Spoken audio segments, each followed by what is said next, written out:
पवित्र श्रीमद् भागवत गीता, पवित्र चारों वेद, पवित्र कुरान शरीफ, पवित्र बाइबल, पवित्र गुरु ग्रंथ साहिब, पवित्र कबीर साहिब की वाणी में छुपे हुए गूढ़ रहस्य अर्थात तत्व को जानने के लिए कृपया अवश्य सुनिए जगत गुरु तत्वदर्शी संत रामपाल जी महाराज के मंगल प्रवचन।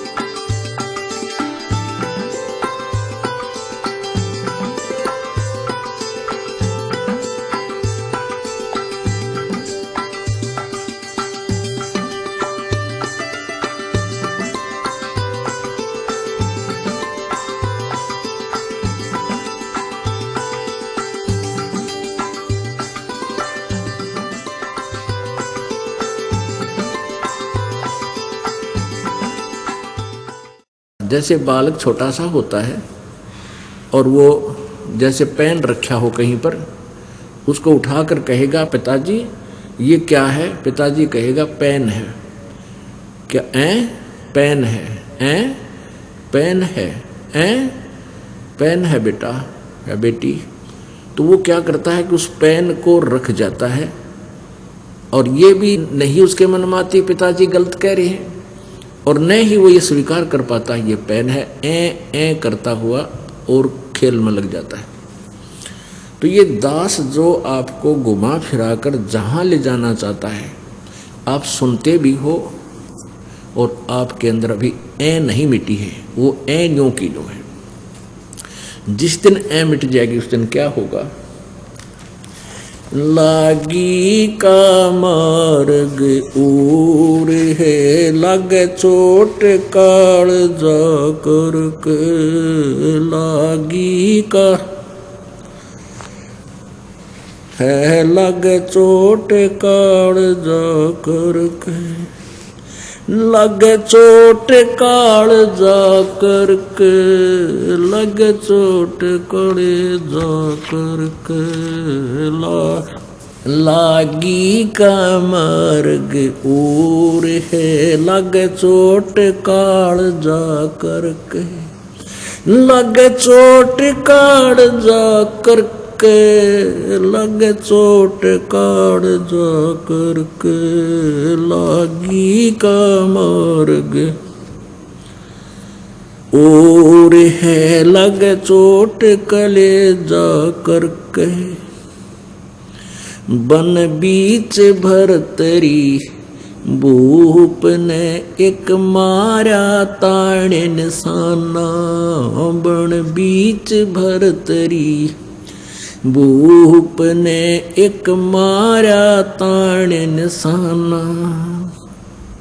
कोई घड़ी सदी थी आवन की, साधु का हो गया आना। कोई घड़ी सदी थी आवन की, साधु का हो गया आना। कोई मुआ मर्ग जवा दियो, नत तारे धरो न बाणा। कोई मुआ मृग जवा दियो, नत तारे धरो न बाणा। वो जंदा कर दिया डोर था, शिष बण्या परीक्षा करक।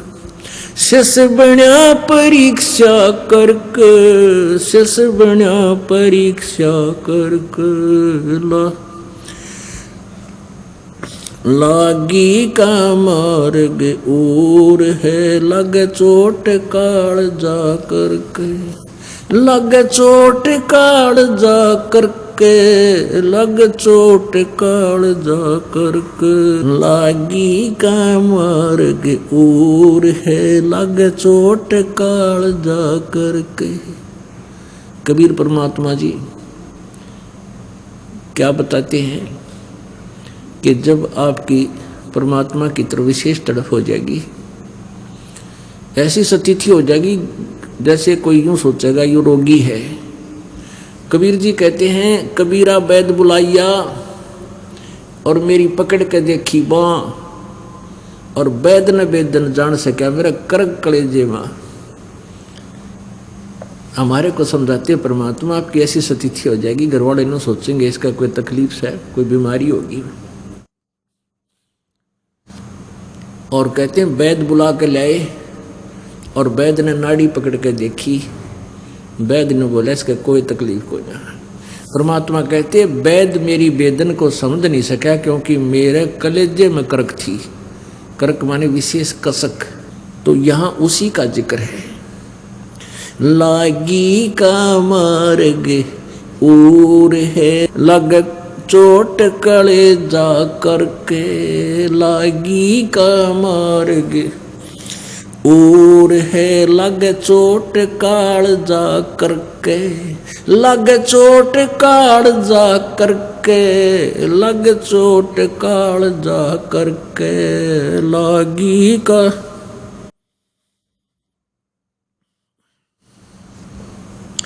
गोपी चंद जोगी हो गए जिन ले लिया भगमा बाणा, गोपी चंद योगी हो गए जिन ले लिया भगमा बाणा, गुरु महल जनान भेजते डोडी पे अलख जगाना, गुरु महल जनान भेज थे डोडी पे अलख जगाना। भोजन व्यंजन 36 छोड़ के भिक्षा का भोजन खाना, व्यंजन 36 छोड़ के भिक्षा का भोजन खाना।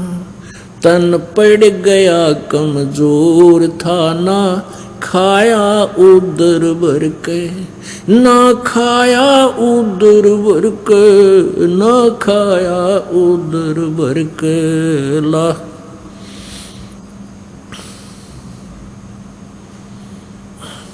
लागी का मार्ग और है लग चोट काल जा करके, लग चोट काल जा करके, लग चोट काल जा करके। ला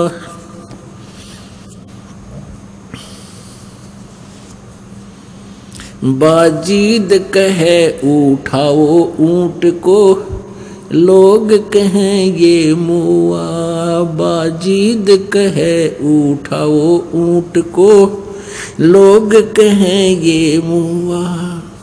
रही उठन आड़ी चीज नहीं गया ओड सलानी सुआ, रही उठन आड़ी चीज नहीं गया ओड सलानी सुआ। कुछ नक्सक बिगड़ा है नहीं बाजीदा अचरज हुआ, कुछ नक्सक बिगड़ा है नहीं बाजीदा अचरज हुआ। जिन किया अचंबा घोर है तजा राजकाल से डर के, तजा राजकाल से डर के, तजा राजकाल से डर के। लागी का मार्ग और है लग चोट काल जा करके, लग चोट काल जा करके, लग चोट काल जा करके। लागी का मार्ग और है लग चोट काल जा करके। सुल्तानी मगन बैराग में जिन तज दिया बलख बुखारा, सुल्तानी मगन बैराग में जिन तज दिया बलख बुखारा। कदे पालकियों में चालते आज उठा लिया गुदड़ बारा, कदे पालकियों में चाल तेरे आज ठा लिया गुदड़ बारा। सब संगी छोड़ी रोवती रोवे था कुण बासारा, सब संगी छोड़ी रोवती रोवे था कुणबा सारा। शोर मचा रणवास महना देखा पीछा फिर के, ना देखा पीछा फिर के, ना देखा रे पीछा फिर के। लागी का मार्ग और है लग चोट काल जा करके, लग चोट काल जा करके, लग चोट काल जा करके। लागी का मार्ग और है लग चोट काल जा करके। कुएं में शेख फरीद ने किसी मीठी बोली भाषा, कुएं में शेख फरीद ने किसी मीठी बोली भाषा। तुम चुन चुन कागा खा ली और मेरे हाडा पर का मासा। तुम चुन चुन कागा खा ली और मेरे हाडा पर का मासा। मेरे दो नैना मत छेड़ना मोहे राम मिलन की आशा। मेरे दो नैना मत छेड़ना रे मोहे राम मिलन की आशा। जिन करी तपस्या घोर थी वो हुए आश्रय अर्क, वो हुए आश्रय हर्क, वो हुए रे आश्रय अर्क। लागी का मार्ग और है लग चोट काल जा करके। लागी का मार्ग और है लग चोट काल जा करके। लग चोट काल जा करके, लग चोट काल जा करके। लागी का मार्ग और है लग चोट काल जा करके। पीपा दरिया में कूद गए रजिन कैसी करी ढिठाई। पीपा दरिया में कूद गए रजिन कैसी करी ढिठाई। वो नरपाड़ा जीत गए रजिन सिर धड़की बाजी लाई। नर वो पाड़ा जीत गए जिन सिर धड़की बाजी लाई। कह मंगलानंद चेतियो कुछ सोच समझ मेरा भाई। कह मंगलानंद चेतियो कुछ सोच समझ मेरा भाई। बिन चेते यु झूठा शोर है कुछ जाइयो सुकर्म करके। कुछ जाइयो सुकर्म करके, कुछ जाइयो रे सुकर्म करके। लागी का मार्ग और है लग चोट काल जा करके। लग चोट काल जा करके, लग चोट काल जा करके। लागी का मार्ग, लागी का मार्ग और है लग चोट काल जा करके। अब इस शब्द के अंदर कुछ ऐसे महापुरुषों का जिक्र किया गया है जिन्होंने परमात्मा पाने के लिए समर्पण किया, सब कुछ त्याग दिया। इनमें से किनको प्रभु मिला और किनको ना मिला। जैसे अभी आपने देखा, पुण्यात्माओं, जब तक आप ज्ञान सुनते रहते हो आपको ज्ञान अच्छा अवश्य लगता है, लेकिन आपका दिल संसार से हट नहीं सकता। जब आपके साथ प्रैक्टिकल हो जाएगा और ये ज्ञान साथ होगा और परमात्मा का सहयोग भक्ति योग आपके संग होगा, तब आप परमात्मा प्राप्ति करोगे। उदाहरण के लिए इसमें क्या बताया कि वन बीच भर्तरी भूप ने। भर्तरी एक राजा था, उसकी पत्नी जो थी बहुत उसकी नज़रों में बहुत ही सुशील और बहुत प्रिय थी। वो अपनी पत्नी को प्राणों से भी प्रिय मानता था और उसको बहुत ही वफादार मानता था। अब परमात्मा कहते हैं, सो छल छिद्र मैं करूं अपने जन के काज। पता नहीं किस कारण से परमात्मा कैसी चोट लगाता है अपनी प्यारी आत्माओं को इस काल के जाल से उकासने के लिए, बाहर निकालने के लिए। अब पिछले पुण्य संस्कारों से प्राणी राज्य पद प्राप्त करता है और राज्य पद उसको प्राप्त है तो उसको यहाँ संसारिक सुविधा सबसे टॉप मोस्ट होती है, सबसे उत्तम होती है। अब जैसे हम नीचे सतर के व्यक्ति होते हैं जो हैंड टू माउथ होते हैं, उनको यदि थोड़ी सी सुविधा हो जाए वो भी धरती आकाश एक कर देंगे। इस काल की कुबद हमारे अंदर सब में भरी हुई है। अब परमात्मा कैसे कृपा करते हैं अपनी प्यारी आत्माओं को काल के जाल से निकालने के लिए। अब राजा बन गया, पिछला पुण्यकर्मी प्राणी था, राज्य प्राप्त हुआ। राजा बनते ही अपने कर्मों को बिगाड़ने में जुट जाता है, लग जाता है। राजा शिकार खेलने जाता है और वहाँ उसकी हॉबी है ये निशाना साध कर तीर मारा करते। पहले गोली या बंदूक ना थी और न जचा के जैसे मृगों की डार लाइनें जाती थी हिरणों की, और उनमें न जचा कर राजा बड़े शौक से एक तीर मार दिया, फिर दूसरा मार दिया, फिर तीसरा मार दिया। 3-4 मृगों को मार के घर लाता और फिर बनवा के मांस उनका खाता। गधा अब बिना ज्ञान के को बद इतनी कर देता प्राणी, क्योंकि उसने कोई टोकनियाँ नहीं, सब सलूट मारे ये समय सारे, कोई नौकरियाँ नहीं। आप पाप कर रहे हो कह तो वो मानना नहीं, उसने बल्कि सजा दे दे। अब जो ही दिनों शिकार खेलने गया भर्तरी जी, उसने एक मृग मार दिया और वहां उसकी पत्नी मृगणी खड़ी खड़ी रो रही है। उसने और वो कह रही हो कि मुझे भी मार दे पापी, आंखों से मोटी मोटी आंसू बह रही है।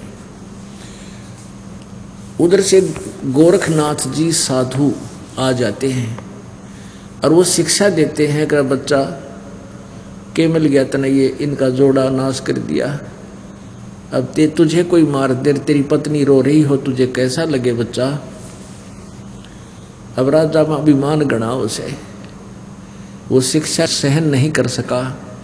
कहने लगा घनी बात मत बनाओ बाबा जी, यदि तू ऐसा सिद्ध पुरुष है तो इसने जीवित कर दे, इस मृग ने मना मार रखा है, मैं तेरा चेला बन जाऊंगा। गोरखनाथ जी बोले अरे चेला ना बनेगा तू। हकना जी पक्की बात होली, वचन का पक्का हूं मैं। गोरखनाथ जी ने अपनी सिद्धि से वो मृग जीवित कर दिया। अब भर्तरी के पाया तले की जमीन खिसकी। अगवाई तो कमाल का महापुरुष है, घबरा गया, कदे और कुछ ना कर दे तेरे गेल्या। कहने लगा महाराज जी आपका चेला मैं बन गया, मैंने दे दो उपदेश। महाराज उपदेश है घर रहने का कोई ना, घर त्याग कर मेरे साथ रहना पड़ेगा। नो बोला जी ये थोड़े छोटे छोटे बच्चे हैं और कुछ दिन राज और कर लूँ, फिर मैं आपका चेला पक्का बन जाऊंगा। गोरखनाथ बोले बस रहे, बस भाई तो कहता मैं जुबान का पक्का। ना जी जुबान का पक्का हूँ मैं। अच्छा भाई ठीक, सजा फिर बन जाइए। गोरखनाथ ने कहा कि बच्चा ना तो तेरा परिवार अपना है, ना तेरी पत्नी अपनी है, ना ये राज तेरा है, ना ये मंत्री तेरे हैं, ना सेना तेरी है। जब तेरे खोटे दिन आवेंगे तेरे मंत्री तेरे शत्रु बन जाएंगे और तेरे ही सैनिक तेरे विरोधी हो जाएंगे और तुझे दो पैरों को जगह नहीं मिलेगी कि तब छुप कर समय व्यतीत करेगा। कोई राजा दूसरा अटैक कर देगा, तू भाग जाएगा, तेरे पल्ले कुछ नहीं रहे कि तो घास तोड़ कर खाओगा। और भाई ये परिवार तेरा नहीं है, ये तेरा भूल लागिरी है। ने बोला ना जी ऐसे कैसे कह रहे हो, मेरी पत्नी तो मुझे बहुत चाहती है और वो तो मेरे लिए गेल मर जाएगी मेरे।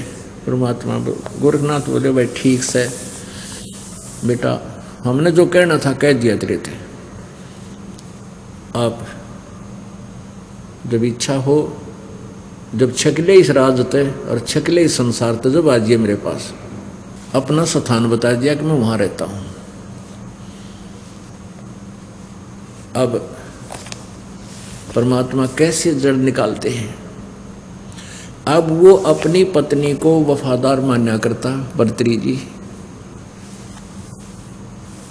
अब एक दिन क्या हुआ, गोरखनाथ जी अन्य रूप धारण करके साधु का, वो पहचान नहीं सका उसको, राजा के पास गया कि राजा ये मेरे पास एक अमर फल है, इस अमर फल के ये गुण हैं कि जो इसको खा लेगा वो सदा युवा बना रहेगा, बहुत लंबी उम्र हो जाएगी उसकी, वो मरेगा नहीं शीघ्र से। और आप बहुत अच्छे नेक राजा हो, न्यायकारी हो, प्रजा के हितैषी हो, इसलिए मैं चाहता हूं कि आप इसको खा लो। अब राजा को वो फल देकर संत चला गया। अब राजा ने सोचा मैं क्या करूंगा, इस फल ने खा के मैं अपनी पत्नी को खिलाऊंगा, वो बहुत ही अच्छी है और वो अच्छी लंबी उम्र की हो जाएगी। यानी वो अब उसको बहुत ही ज़्यादा चाहता था। उसने वो फल अपनी पत्नी को दे दिया, उसके गुणों से परिचित करा दिया। वो कहने लगी रख दे, मैं फिर नहा धोकर खाऊंगी इसको। ठीक है। फिर कुछ दिन के बाद उसने पूछा कि तैने वो फल खा लिया कि खा लिया? बहुत अच्छा किया। अब उसका क्या था, उसकी पत्नी का संबंध अवैध संबंध था उसी के एक नौकर के साथ। उस पत्नी ने सोचा कि मैं क्या करूंगी, खा के इसको अपने मित्र को दे देती हूं, ये युवा बना रहेगा। उसने वो फल उसको दे दिया। उसका नौकर जाता था वैश्या के पास। उसने सोचा ये फल मैं उस वैश्या को दे दूं, वो उसको ज्यादा चाहता था। उसने वो फल उस गणका को दे दिया, उस फल के गुणों से परिचित भी करा दिया वैश्या को। तो गणका ने सोचा कि मैं इस फल न खा लूंगी, सारी उम्र कुकर मैं करूंगी। राजा बड़ा अच्छा है, नेक है, न्यायकारी है, क्यों ना ये फल उस राजा को दे दूं। ये विचार करके, और उसने ये भी सोचा कि राजा इसके प्रतिफल में मुझे बहुत सा धन दे देगा। वो इस उद्देश्य को लेकर के उसी फल को लेकर भर्तृहरि जी के पास पहुंच गई कि राजन, ये एक ऐसा फल है, इसको जो खा लेगा वो दीर्घायु हो जाता है और सदा युवा बना रहता है। तो उसने पूछा कि आपको ये फल कहाँ से मिला? राजा ने पूछा कि सच्ची बताना, नहीं तो तेरे टुकड़े टुकड़े कर दूंगा। अब उसका तो गुस्सा हो गया, उसको मन में आई कि वो फल तो नहीं है ये, पर उसका जच्चा ना थी कि वो तेरे वाला फल होगा। वो कहने लगी जी मुझे तो आपके नौकर ने, जो ये घोड़ों का इंचार्ज था, दरोगा बोलते थे उसको, कि उस दरोगा जी ने दिया है। वो दरोगा जी बुला लिया, कहने लगा भाई यो फल तू कहाँ से लाया? और राजा ने सतर्क कर दिया, ये सच्ची बता दिए नहीं तो तेरे टुकड़े टुकड़े कर दूंगा, और सच्ची बता देगा तुझे माफ कर दूंगा। अब वो कहाँ पे गया, उसने कहा कि आपकी पत्नी ने मुझे दिया था। सारी कहानी बता दी उसने। तो फिर उसकी पत्नी से पूछा, वह तो नाटकी, पहले तो मना किया, फिर घुड़सवार सामने खड़ा कर दिया, फिर नीची गर्दन कर ली उस नालायक ने। अब उसके पैरों तले की धरती निकल गई उस भर्तृहरि की। पुण्यात्माओं, एक के चोट सिधारिया जिन मिलन दाचा, उसके वो संत के सारे वचन आज सच्चे सिद्ध होते नजर आए। रत तेरा गजब हो गया। जिसको मैं एक सबसे प्रिय और वफादार मानता था, आज ये कितनी दुष्ट निकली। उसी दिन से राज त्याग दिया और गोरखनाथ जी के चरणों में जाके गिर गया और रोआ बूंदी त्रिया, बुरी तरह टक्कर मार मार चरणों में रोए कि गुरुजी आप सच्ची कहा करते, मेरा दच्ची कोई ना थी। यह बात है। गोरखनाथ जी कहते तू जिसको अपना मान रहा है वो तेरा नहीं है। यहाँ कोई भी किसी के सामने सच्चा नहीं बोल रह सकता, कोई सच्ची बोलता है नहीं, ना बाप बेटे से बोल सकता। कुछ ऐसी परिस्थितियाँ आ जाती हैं, उसने कुछ बातों को छुपा कर ही रखना पड़ता है। और भाई ये झूठा लोग से तू जिसको अपना मानता वो तेरा कभी नहीं हो सकता। तेरा तो भगवान है और उसको तू भूल रहा। तो भर्तृहरि जी का उस दिन ये सारी बातें सच्ची जचें थी जो जो संत कहे था। अब गोरखनाथ जी बोले कि भाई देख ले बेटा, यो जीव जब माने है जब इसका प्रैक्टिकल हो ले है, वैसे कितनी बात बना लो कति नहीं जचती, कोई ना कोई अटकल लाए रखे ना, वो तो मेरा खास है। चलो वो खास भी है मान ले, बड़ी बात ये नहीं होता कि सभी पत्नियां नालायक होती हैं या सभी पति बुरे होते हैं। मान लीजिए आप जी की पत्नी भी बहुत वफादार भी है, बहुत शील स्वभाव की भी है, पर वह तेरी नो कोई ना कल तेरी मृत्यु हो जाए, फिर वह गेल तो ना मरे। और गेल मर जाएगी जब कौन से आगे इकट्ठे जाए, कोई किधर गधी बनेगी कोई गधा बनेगा, तो बताओ वो तेरे हुए क्यों करे। तो इस तरह की बातों को समझा बुझा कर इस काल जाल में फंसी बूढ़ी आत्मा को प्रेरित किया जाता है कि जो तेरा ठिकाना है उसकी तरफ अग्रसर हो। अब फिर इसी तरह गोपीचंद नाम का राजा था। ये दोनों आपस में इनका नाता भी बताते हैं, गोपीचंद और भर्तृहरि। ये इसने भी ऐसे ही अपनी माँ के कहने से राज त्याग दिया था और गोरखनाथ जी के दोनों शिष्य बन गए थे। अब पुण्यात्माओं कहते हैं जो गुरु वचन पर डट गए कट गए फंद 84 के। भाई जो गुरु वचन पर डट गए कट गए फंद 84 के, पर वो किस सत्र का गुरु है और क्या उसके पास वस्तु है, उसी सत्र का लाभ भी गुरु वचन पर डटने से ही, रुकने से ही, स्थिर रहने से, उसका ओबीडेंट रहने से ही मिलेगा। अब गोरखनाथ जी ने उनको कहा दोनों को, वो दोनों गोरखनाथ जी के शिष्य बन गए। गोरखनाथ जी ने कहा कि तुम दोनों जाओ अलवर, राजस्थान में अलवर शहर है, वहाँ का एक राजा था, वो एक दुर्ग बनवाया था, एक फोर्ट किला, वो किला बनवाया था, चिनवा रहा था। गोरखनाथ ने आदेश दे दिया कि अलवर के राजा के किले में जाकर तुम मजदूरी करो 12 वर्ष तक, और उसका कोई मेहनताना नहीं लेना, अपने खाने के लिए कहीं और मजदूरी और टाइम करना।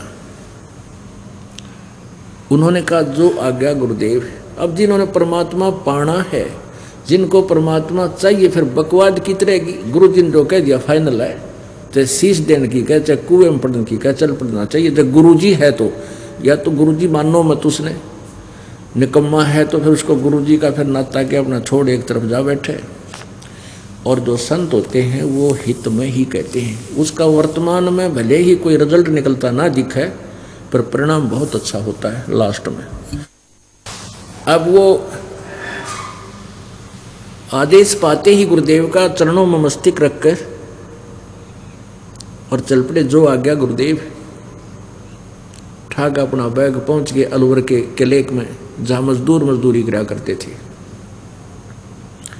जो समय मजदूरों का होता था उतना समय तो वहां करते, फिर उसके बाद अपनी रोजी रोटी के लिए कहीं तलाश करने लगे ओवर टाइम जॉब। 2 दिन हो गए कुछ नहीं मिला, भूखे सो जाते, सुबह उठते फिर मजदूरी करने चले जाते। एक दिन वो दोनों बैठे आपस में बातें कर रहे थे कि भाई जो गुरुजी का आदेश है तो सिर जा सका है, जब घर छोड़ दिया, राज त्याग दिया, परमात्मा पाना है और गुरु के आदेश में वचन में रहना है, और ऐसे ही मिलेगा तो बेसिक शरीर जा भाई, ये उल्टे कदम नहीं हटा सकते। अब मरा चे जीवा, 2 दिन हो गए, भूख जोर की लाग रही है। राजा थे, राजा को तो 2 घंटे भूख ना उठे, परंतु शीश दे दिया, फिर वो अग्रम मगरम नहीं रहती। दोनों जने बैठे बैठे जमीन पर बैठे बातें कर रहे थे, भाई अब तो मौत आवेगी, 1-2 दिन में मौत हो जाएगी, जब आहार रोटी ना मिल रही थे। सुबह सुबह का समय था, वक़्त से बैठे बतलावे थे, और नीचे एक कुम्हार मिट्टी खोदता था, नीचे वो बना लेता गुफा सी बढ़िया मिट्टी निकालने के लिए, और वो ऊपर बात करें थे, उसी का ऊपर बैठे गुफा के। कुम्हार ने सोचा ये तो भाई कोई अच्छी आत्मा है और साधु बन गए और न रोटी ना मिल ली। तो वो आया ऊपर, कहने लगा भगतो तुम तो भगत दिखाई देते हो। अकना जी हम तो मजदूर हैं। अच्छा, आप लगता है आपने 2 दिन हो गए आहार नहीं किया। हाँ जी 2 दिन हो गए आहार का कोई दाव लग, कहीं बैठा नहीं, सूत बात बनी नहीं। तो कुमार बोला कि भाई हमने रोटी ला रखी मेरी, तुम रोटी खा लो। ने बोला न्यू ना खावा पिताजी, हम पहले मजदूरी करेंगे, आप हमें मजदूरी दे दो, कोई काम बता दे तो मजदूरी करके फिर रोटी खावांगे, वैसे रोटी हम खावांगे। उन्होंने बहुत आग्रह किया, भाई मेरी 8 रोटी 10 रोटी आती हैं, यहाँ अपने काम करता हूँ जहाँ पर, और बेटा आधी आधी खा लेंगे, तुम खा लो ना, ऐसे नहीं खाऊंगा, हमें मजदूरी बता। तो उन्होंने बोला भाई तुम के मजदूरी बताऊँ, न्यू करो तुम मेरी अगार पानी घेर कर गारा बना दिया करो और मैं ये मटके बना दिया करूँगा, तुम रोटी खा लो। अब ठीक है, ऐसे करने लगे। अब उधर से वो कहने लगा अपनी पत्नी से कि 2 सेवक और हैं, 2 की रोटी कुछ ज़्यादा भेज दिया करे।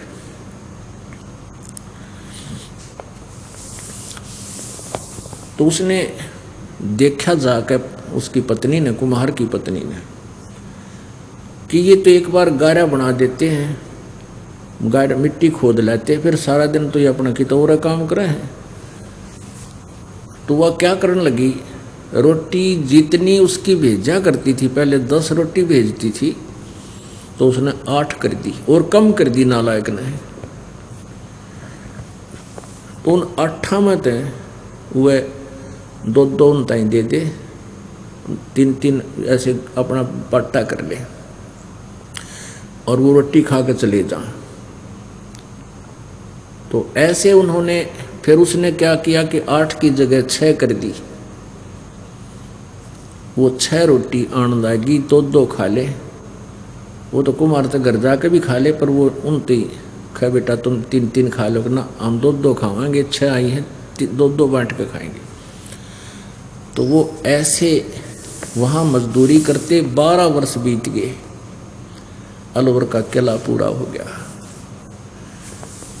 अब वो जब उन्होंने वो मटके जो थे कुम्हार ने आवे में दे रखे थे पकने के लिए, उसमें आग दिवा दी उन्होंने, सारी मजदूरी करवाई, फिर रखवाए, यानी उसमें आवे में 4 रखवा दिए, आग लगा दी।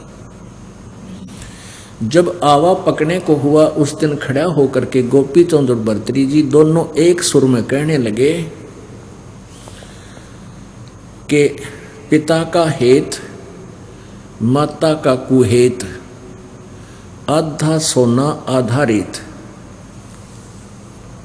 न्यों कहकर वो चले गए।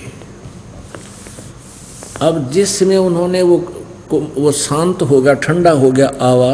आवा माने एक ऐसा कीलन सा होता है जिसमें ये मटके पकाए जाते हैं। उन्होंने क्या देखा कि जब उस आवे को खोला, मटके निकालने लगे। आधे मटके तो सोने के, आधा हिस्सा मटके का सोने का, आधा कति कच्चा रेत, कित जोगा नीनो का नो अलग पाया। अब वो आधा सोना आधा रेत जब कुम्हार और कुम्हारी ने वो देखा, वह कुम्हारी टक्कर मार मार रोने लगी। नो बोलिए तो कोई महान आत्मा थे और मैंने इनके साथ बहुत जलालत की, मेरा केरा होगा। ये तो इतना धन देंगे, इतना सोना इसने कहाँ रखेंगे, छुपाते फिर राख डालें इसके ऊपर। कहने का भाव ये है पुण्यात्माओं। अब गोपी चंद और भर्तरी जी को जैसा भी गोरखनाथ जी ने ज्ञान भक्ति मार्ग दिया था, उन्होंने सिर दड़की बाजी ला के किया। और ये एक नियम है, आप जिस भी संत का उपदेशी बन जाते हो, जैसा उसने मार्गदर्शन किया है उसको तन मन धन से करोगे, उस सत्र का लाभ भी उसी समय मिलेगा। उसकी प्रत्येक क्रिया प्रत्येक आज्ञा का पालन करोगे। अब उस क्रिया से गोपी चंद और भर्तरी को जो साधनाएं उसने बताई गोरखनाथ जी ने की, उससे कितना लाभ होगा कि वो अब प्रथम मुक्ति प्राप्त है और वो ऊपर स्वर्ग के अंदर विद्यमान है। जब उनका स्वर्ग का समय वहाँ पूरा हो जाएगा, फिर वो पृथ्वी पर आकर एक बार फिर राजा भी बनेंगे दोनों। उसके बाद 184 योनियों में वो चले जाएंगे। अपुण्यात्माओं,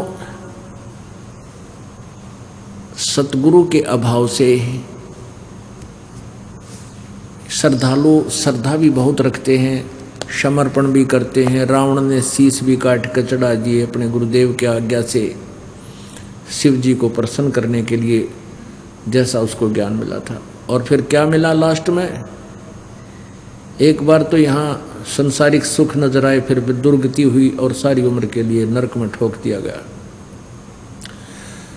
ऐसे ही गोपीचंद भर्तरी का आगे ये हर्ष होगा। फिर क्या बताते हैं?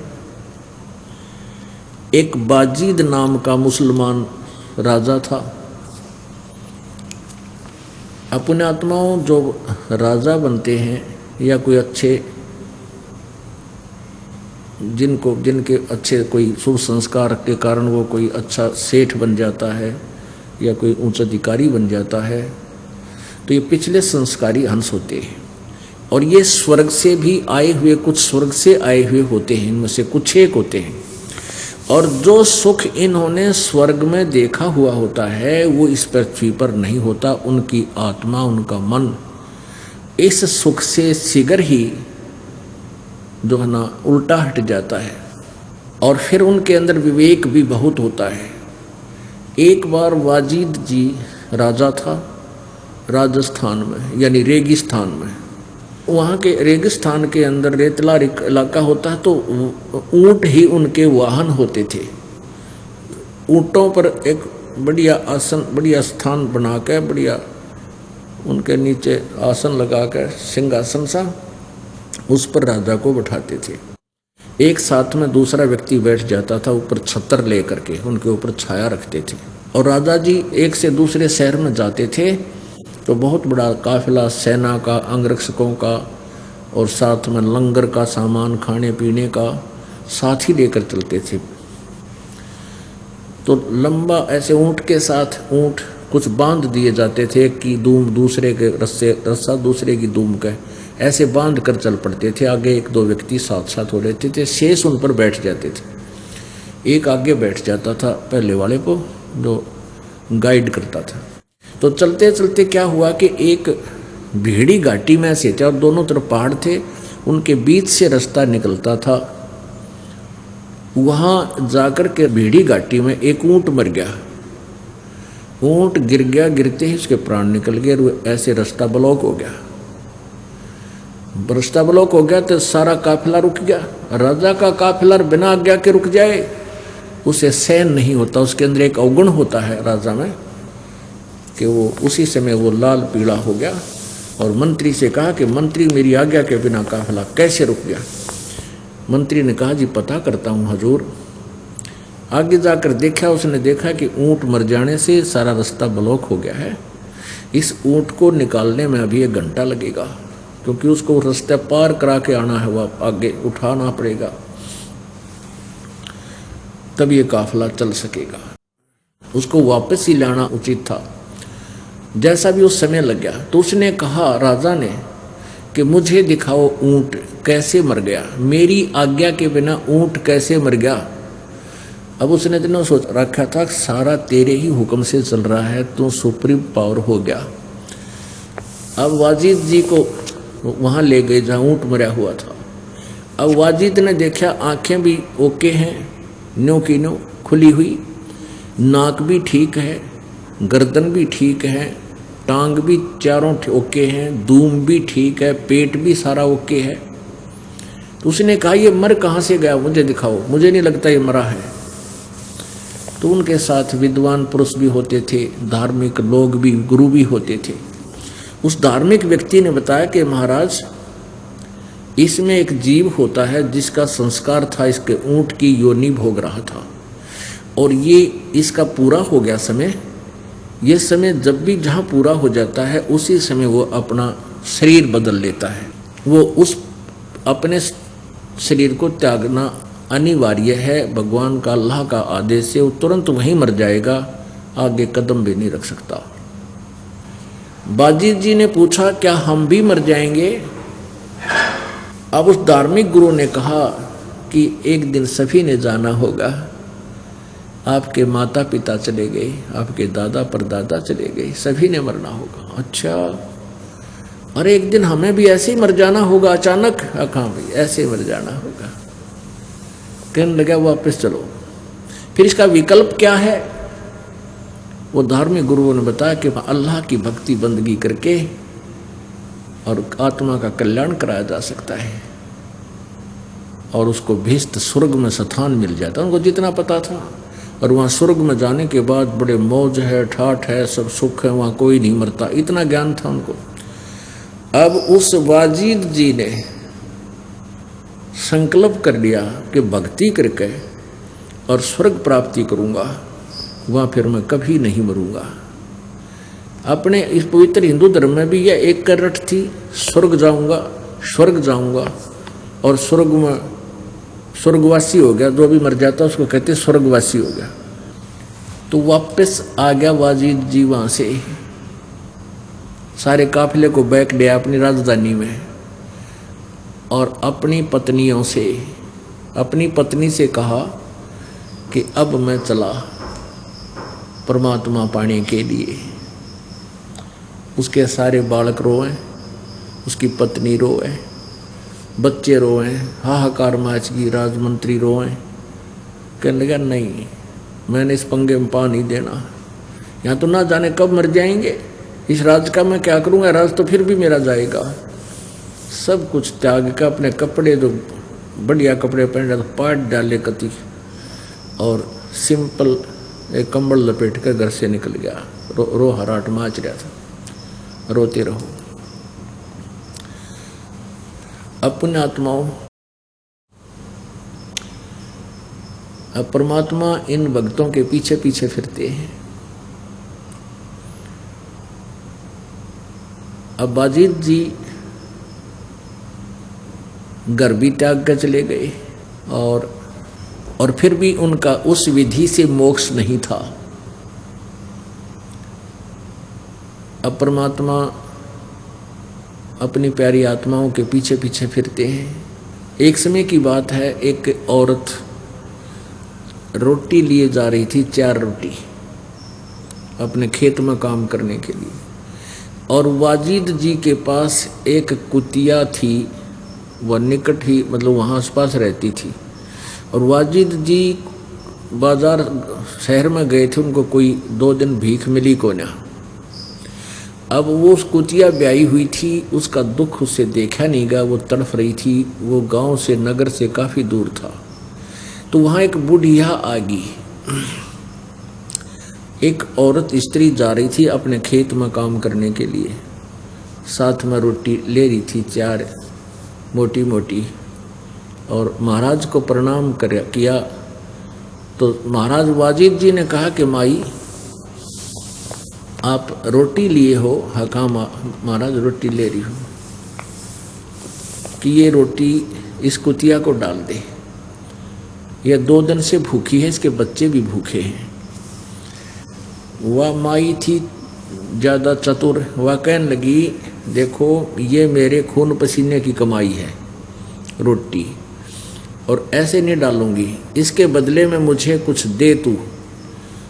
कहने लगा बोल माई कुछ भी मांग ले, मैं इस कुतिया इसके बच्चों को प्राण दान करने के लिए सब कुछ देने को तैयार हूँ। कहने लगी 1 रोटी डालूंगी, आप अपनी कमाई में दें, अपनी भक्ति में से मुझे 1/4 हिस्सा संकल्प कर दे। वाजिद ने कहा कि माई मैंने अपने पुनों का 1/4 भाग आपको संकल्प कर दिया, 1 रोटी डाल दे। उसने 1 रोटी डाल दी कुतिया को। 1 रोटी को कुतिया ऐसे खागी ना चप देसी, और फिर भी ऐसे देख रही है, ऐसे देख रही है। वाजिद जी कहने लगे माई 1 रोटी और डाल दे। तो वो कहने लगी अपनी आधी कमाई मुझे संकल्प कर दे। वाजिद जी ने कहा कि कर दिया, आधी कर दी। अब कुतिया उस 1 रोटी 2 रोटी भी खाकर फिर भी ऐसे ही भूखी है। तो कहने का भाव ये है कि उसने कहा कि आप 4 रोटी डाल दो। तो उसने अपनी सारी कमाई उस दिन तक की जितनी थी सारी उस स्त्री औरत को संकल्प कर दिया। अब ऐसे ऐसे दयालु भक्त भी थे, और आप फिर नौका नौक कोरा रह गया। ये काल के जाल हैं, आप फिर खाली। अब क्या हुआ, उस स्थान को त्याग कर वाजिद चला गया कि यहाँ के लोग अच्छे नहीं हैं और यहाँ आहार नहीं मिल पा रहा है। दूसरी जगह जाकर उसने अपना डेरा जमाना चाहा। अब वो 2-3 दिन से भूखा था, कुछ नहीं मिल रहा था उसको। परमेश्वर आए जैसे राह चलते व्यक्ति का रूप बना के, और कहा महाराज जी भोजन पालो, भूख लगी है। कहाँ भाई भूख लगी है, भोजन पालो। भोजन खा लिया। फिर कहने लगा कि आपके पास कोई झोंपड़ी नहीं है? कि झोंपड़ी कहाँ से बनाऊँ भाई, मैंने रोटी खाए आज 7 दिन हो गए, मेरी हिम्मत नहीं कि मैं कुछ उठ कर काम कर लूँ, मैं अस्वस्थ भी हो चुका हूँ। अब परमात्मा गए, वो लाए सारे काट के, फूस फास सरकंडे लाकड़ लाए काट के, गाड़ कर उसकी झोंपड़ी तैयार कर दी। और जब वो फिर बातचीत करने लगे, कहने लगे महाराज जी आप कौन हो, कहाँ से आए हो, सारी बताइए। कि के बताऊँ बच्चा, भगवान को कह रहा वाजिद कि मैं ऐसे ऐसे राजा था, मैंने राज त्याग दिया भगवान पाने के लिए। मेरी जो भी कमाई थी ऐसे ऐसे, एक कुतिया भूखी थी उसको मैंने सारी अपनी कमाई एक औरत को, एक बहन को, माई को दे दी, एक कुतिया को जीवित रखने के लिए, उसके बच्चों को। और अब मैं अस्वस्थ हो चुका हूँ, वृद्ध शरीर हो गया, निकला था भगवान पाने के लिए, अब मेरी कमाई थी वह सारी गई, अब मैं बिल्कुल निढाल हो गया हूँ। तब तो मैंने भावुक होकर के ये सब कार्य कर दिया, अब मैं क्या करूँ, कैसे मिला भगवान मुझे? फूट फूट कर रोने लग गया। अब पर रोने लग गया तो परमात्मा कहने लगे महाराज जी जिस विधि से तुम परमात्मा पाना चाहते हो ऐसे नहीं मिलता। तो उसने कहा कि वाजिद जी मैं परमात्मा हूँ, मैं अल्लाह हूँ। कबीर जी परमात्मा ने कहा।